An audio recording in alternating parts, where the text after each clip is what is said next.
गुरु जी शुक्राना कीजिए कि आप दोनों के रिश्ते में चालाकियां हैं और आपका लास्ट डिसीजन क्या है।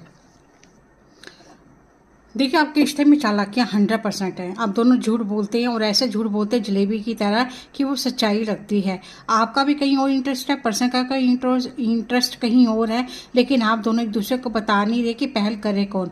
जिसने पहल की तो उसके ऊपर इल्ज़ाम आ जाएगा और ये आप दोनों की तरफ से ही होता हुआ दिख रहा है।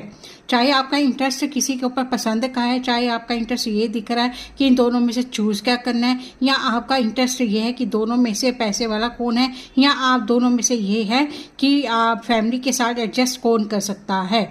क्योंकि आपको अब अपनी फैमिली की ज़्यादा चिंता लग गई है कि शादी के बाद फैमिली के साथ एडजस्ट कौन करेगा। ये सारी बातें हैं और ये आप लोग अब आजमा रहे हैं एक दूसरे को। अब आप गुण अवगुण दोनों ही देख रहे हैं अपने रिलेशन में, तो ये दिख रहा है।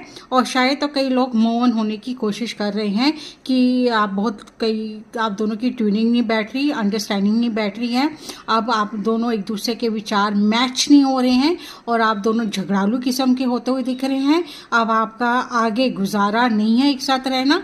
तो कहीं बहुत सारे कारण हैं जो आज आप लास्ट डिसीजन अपना इसको यहीं पे रिश्ते को छोड़ करके रजामंदी के साथ छोड़ते हुए दिख रहे हैं, मूव ऑन होने के होते हुए दिख रहे हैं। क्योंकि शायद अब पानी जो सर से ऊपर चला गया कि आपके विचार, आपके मत, आपकी जो है भाषाएं एक दूसरे से मैच नहीं कर रही हैं। आप भी मुंहफट पर्सन में मुंहफट है और कोई आप में ईगो बिल्कुल ख़त्म नहीं होने को आती है। और अब आप जो है बहानेगिरी कर रहे हैं, कभी किसी का एग्जाम्पल लेके, कभी किसी का एग्जाम्पल लेके।